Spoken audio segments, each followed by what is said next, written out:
ക്രൈസ്തവ സ്നേഹമുള്ളവരെ, സമാധാനം സന്മനസ്സുള്ളവർക്കാണ്. ആദ്യത്തെ ക്രിസ്മസിന് ദൈവദൂതൻ ഇങ്ങനെയാണ് പാടിയത്: അത്യുന്നതങ്ങളിൽ ദൈവത്തിന് മഹത്വം, ഭൂമിയിൽ സന്മനസ്സുള്ളവർക്ക് സമാധാനം. ഇപ്പോഴും സ്വർഗം പറയുന്നത് അതുതന്നെയാണ്. സമാധാനം സന്മനസ്സുള്ളവർക്കാണ്. നാം സമാധാനം പലപ്പോഴും കണ്ടെത്തുന്നത് സമ്പത്തിലും ഭൗതിക നേട്ടങ്ങളിലും ആരോഗ്യത്തിലും ഈ ലോകത്തിൻ്റെ സ്ഥാനമാനങ്ങളിലും കയ്യടിയിലും ഒക്കെയാണ്.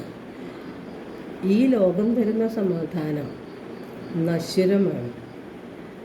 എന്നാൽ യേശു തരുന്ന സമാധാനം ശാശ്വതമാണ്. അതൊരിക്കലും നശിക്കുന്നില്ല. എന്നാൽ യേശു തരുന്ന സമാധാനം സ്വീകരിക്കാനുള്ള യോഗ്യത നമുക്കുണ്ടോ ഇല്ലയോ എന്നുള്ളതാണ് നാം ആത്മശോധന ചെയ്യേണ്ടത്. നാം ആദ്യം അവിടുത്തെ രാജ്യവും അവിടുത്തെ നീതിയും അന്വേഷിക്കുന്നവരാകുമ്പോഴാണ് സന്മനസ്സുള്ള ഒരു ഹൃദയം നമുക്കുണ്ടാകുന്നത്. അങ്ങനെ സന്മനസ്സുള്ളവർക്കാണ് യേശുനാഥൻ സമാധാനം ആശംസിക്കുന്നത്. ഉദ്ധിതനായ യേശു പല പ്രാവശ്യം ശിഷ്യന്മാർക്ക് പ്രത്യക്ഷപ്പെട്ടിട്ട് ആദ്യം കൊടുക്കുന്ന വാഗ്ദാനം സമാധാനം ആണ്.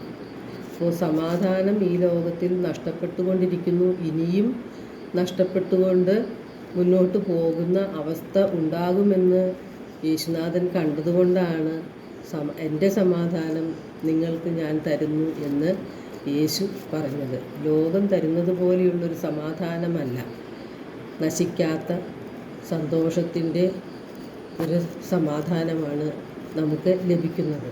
എന്ന് കരുതി നമ്മുടെ ജീവിതത്തിൽ ദുഃഖങ്ങൾ ഉണ്ടാകില്ലെന്നോ പ്രതിസന്ധികൾ ഉണ്ടാകില്ലെന്നോ രോഗങ്ങൾ ഉണ്ടാകുകയില്ലെന്നോ അല്ലെങ്കിൽ സാമ്പത്തിക തകർച്ച ഉണ്ടാകുകയില്ല എന്നോ അർത്ഥമാകുന്നില്ല. ഇതെല്ലാം ജീവിതത്തിൽ ഉണ്ടാകും. പക്ഷേ അതിനെ എങ്ങനെ നേരിടണം, അത് ദൈവകരങ്ങളിൽ നിന്ന് സ്വീകരിക്കാനുള്ള ഒരു നല്ല മനോഭാവം, ഇതെല്ലാം ദൈവം അറിയുന്നുണ്ടെന്നും അതെല്ലാം നമ്മുടെ നന്മയ്ക്കായി ദൈവം മാറ്റിത്തരും എന്നുള്ള ഒരു ചിന്ത നമുക്ക് വന്നെങ്കിൽ നല്ലൊരു മനസ്സ് നമുക്ക് ഉണ്ടാകണം. യേശു പറഞ്ഞിട്ടുണ്ട്, നിങ്ങൾ ആദ്യം അവിടുത്തെ രാജ്യവും അവിടുത്തെ നീതിയും അന്വേഷിക്കുക. നമ്മുടെ കുടുംബത്തിലും നമ്മുടെ സമൂഹത്തിലും നമ്മുടെ ലോകം മുഴുവനിലും ഇന്ന് നഷ്ടപ്പെട്ടുകൊണ്ടിരിക്കുന്നത് സമാധാനമാണ്. ആ സമാധാനം നഷ്ടപ്പെടാനുള്ള പ്രധാന കാരണം നമ്മുടെ സ്വാർത്ഥതയും അഹങ്കാരവും എളിമപ്പെടാൻ പറ്റാത്ത അവസ്ഥയും വാശിയും വൈരാഗ്യവും ഒക്കെയാണ്.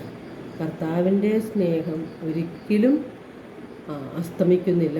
ഓരോ പ്രഭാതത്തിലും അത് പുതിയതാണ്. നമുക്ക് ജീവിതത്തിൽ ദുഃഖങ്ങളും പ്രയാസങ്ങളും പ്രതിസന്ധികളും എല്ലാം ഉണ്ടായാലും നമ്മെ താങ്ങി നിർത്തുന്നത് ദൈവത്തിൻ്റെ കരങ്ങളാണ്. പ്രശ്നങ്ങളില്ലാത്തൊരു ജീവിതവും ഇല്ല. നാം ദൈവത്തിൽ ആശ്രയിക്കുമ്പോഴാണ് നമ്മുടെ മനോഭാവത്തിൽ മാറ്റം വരുന്നത്. ദൈവത്തിൻ്റെ പരിപാലന നമുക്ക് അനുഭവിച്ചറിയാനും കഴിയുന്നത് അപ്പോൾ മാത്രമാണ്. നാം വിളിക്കുമ്പോൾ തന്നെ ഉത്തരം തരുന്ന ഒരു ദൈവമാണ് നമ്മുടെ ദൈവം.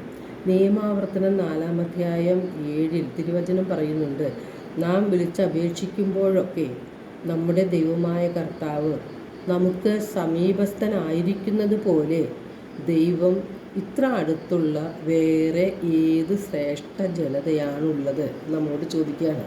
അപ്പോൾ നാം വിളിച്ചാൽ ഉടനെ ഉത്തരം കിട്ടും നമുക്ക്.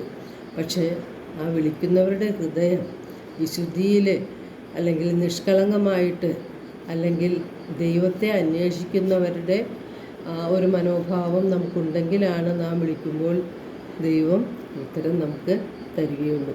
നമ്മുടെ മനോഭാവത്തിലാണ് മാറ്റം ഉണ്ടാകേണ്ടത്. ലോകത്തിൽ നിന്ന് കിട്ടുന്ന സമാധാനം ശാശ്വതമല്ല. അത് യേശുവിൻ്റെ സമാധാനമാണ് ശാശ്വതമായിട്ടുള്ളത്. അത് ദൈവത്തിൻ്റെ രാജ്യവും ദൈവത്തിൻ്റെ നീതിയും അന്വേഷിക്കുന്നവർക്ക് ഉള്ളതാണ്. എല്ലാവർക്കും സമാധാനത്തിൻ്റെയും സന്തോഷത്തിൻ്റെയും ഒരു നല്ല ദിനം ആശംസിക്കുന്നു. ദൈവം നമ്മെ ഓരോരുത്തരെയും സമർത്ഥമായി അനുഗ്രഹിക്കട്ടെ.